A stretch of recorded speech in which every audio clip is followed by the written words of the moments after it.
Hi, I'm Barbara. I'm a human rights lawyer and an anti-trafficking investigator. I also host an online website for teens and young adults where we talk about mental health, personal safety, and good daily habits to build your future. So go check it out below. Today, I want to talk to you about one of the most pressing social issues facing our humanity today. Ironically, however, I have a feeling you might not even have heard about it. What I'm talking about is human trafficking. While you might have a perception from movies that it is something really scary and it happens in foreign countries to somebody else by people being kidnapped from the streets and forced into a basement, I want to tell you that is not the case. Human trafficking right now is everywhere. It has bled into all parts of the society. It is the second largest organized crime in the world, banking in around $150 billion annually. So my aim today is tell you what human trafficking is. I want to tell you how to stay safe yourself and maybe even save a life of a friend. But I also want to emphasize the importance of starting to raise awareness for this horrible, horrible crime. Why? Because did you know that Gen Zs are one of the most socially active generations than ever before? Around 56% of teens and young adults are involved in some type of social activism right now. So it baffles my mind that we are somehow collectively completely ignored one of the most pressing and important issues we should really be looking into. So what is human trafficking? Essentially, human trafficking means modern slavery. It means taking another person and forcing them into servitude against their will. Human trafficking can be either labor trafficking or sex trafficking. Labor trafficking means taking a person and forcing them to work, maybe in domestic servitude, in fields, in the farms, maybe in construction. Often these people are taken away from their countries, they have to work in a foreign country, maybe they even don't have their papers anymore, so there's no way to go back home. For the purpose of this video, I will mostly be talking about sex trafficking. Why? Because this is also the part of human trafficking that I have dedicated my life on raising awareness. Why? Because sex trafficking usually happens 99% to females, that means women and children. So I think it is extremely important to start protecting them. So sex trafficking can happen all over the world. It can happen in third world countries, but it is also happening in first world countries, right here in the United States. Why?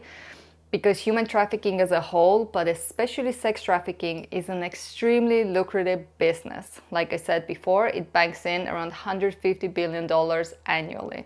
So if you think about it, where there's demand, there will be a product. And in this case, the product is a human.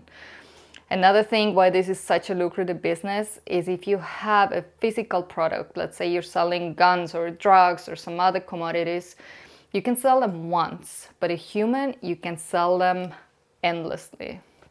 Statistics vary, but they say that a child is sold around 15 to 20 times a day, which is extremely terrifying, but I think it is important you know that. If we want to go into more specifics, let's say you're in school. What are the signs of human trafficking in schools you can watch out for? For example, if a student comes to school with physical markings on them, and I mean like bruises or scars or something that she cannot explain, that's a red flag. Maybe she has new tattoos or branding on her skin. It might be also from her trafficker. The tattoos are usually like kings and queen crowns. It can be dollar signs, maybe like even a barcode. Another thing to watch out for, if she has started to dress differently, maybe more provocatively, maybe she's using a lot more makeup than before to cover up the bruises, or creating an alter ego for herself because she's trying to escape. Another thing, behavioral changes. The human trafficking victim, often they start behaving differently. They might be more introverted now. They might not want to engage in conversation with you, or they might not look you in the eye when they do. They might also be asking permission for simple everyday tasks. They might be asking permission to go to the bathroom, to eat, to sit down. They also might have possessions on them. She might be carrying 2 phones now, one that she's extremely secretive of. She also might have stacks of cash on her, expensive presents she cannot explain. She might even have hotel keys on her. And of course, like anybody going through trauma, she might look different. She might look a little bit more malnourished, like she might look a little under the weather. Maybe she might have STDs now, or obviously the mental trauma she's dealing with. So if you see any of these signs in school, it is extremely important you report that to your teacher, to your parents, to any trusted adult in your life. I will also link below a human trafficking hotline you can call if you see any of those signs. Also, if you're ever in trouble yourself, that's the hotline to call. How can you avoid getting caught in it? Well, I think the first thing we should talk about are the 3 different types of traffickers. So let's recap. So in human trafficking, you usually have 3 counterparts. You're gonna have the trafficker, you're gonna have the victim, and you're gonna have the buyer.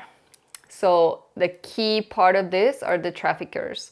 So there are 3 types of traffickers you might come in contact with, and you should know. The first one, which is the most common type, is called Romeo.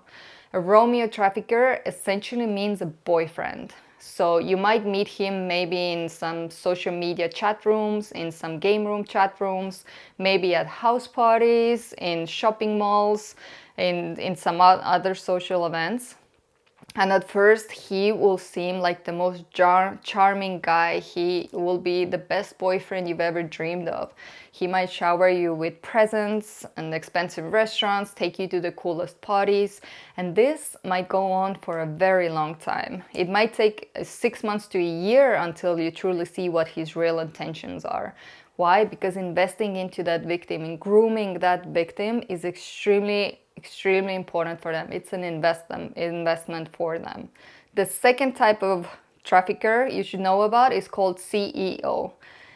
Basically, that means he is the businessman. He is the type of trafficker that will entice you with some type of job opportunity.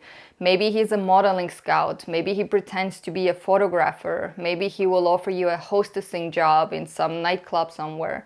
Maybe it's a nanny job across state lines. In any case, he is the person who is enticing you with an amazing future, with a lot of money, with perks, with a good job. The third type of trafficker is called the gorilla, and this is the type you might know about. This is the aggressive type. This is the one that might kidnap you from shopping mall parking lots, from house parties, from the street. He is the type that will use force and immediately force you into servitude. There are no games, there are no attention. He will just go right after it.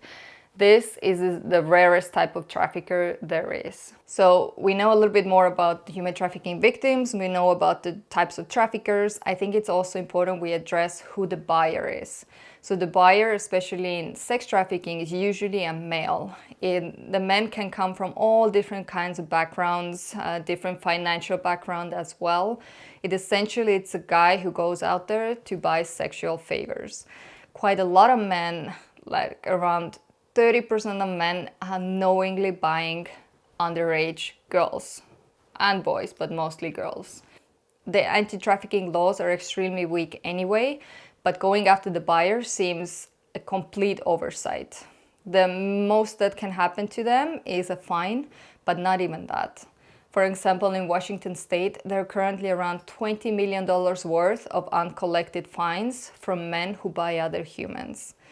I'm not the only one fed up with this. There's a funny story with an NGO that knew these buyers, knew their names, where they lived, and they started to send yellow letters to their houses explaining exactly who this man is and what he's doing, so their wives would find out. So for me, it is such an unexplored option to tackle trafficking. That's why I got my law degree, to hopefully one day have my say in helping change these laws. Because if we can tackle the demand, I'm hoping we can really start tackling the magnitude of this crime. After you know the trafficking types now, how do you avoid becoming a victim? So the main thing to know is a lot of traffickers are now hanging out in online chat rooms. In general, the FBI estimates there are around 500,000 predators online every single day. Traffickers have gotten on that trend now, and they're using online chat rooms to lure new victims.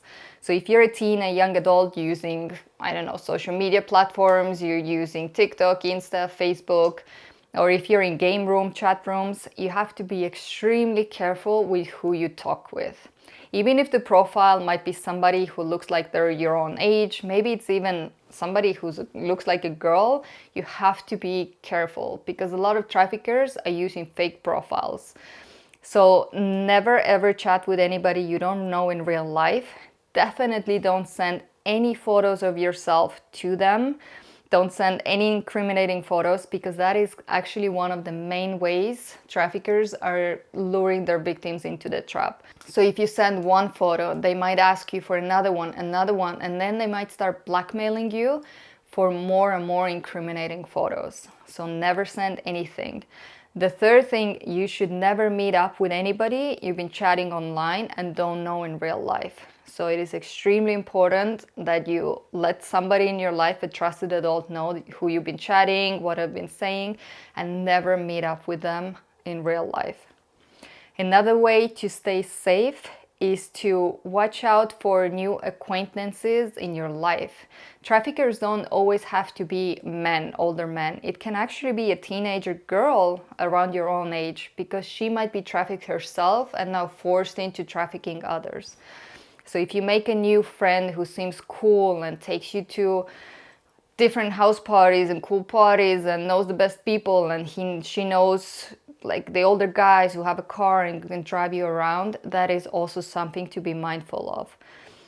Another thing is if you do go to house parties or different events or even shopping malls, you have to be wary about grown men coming to talk to you.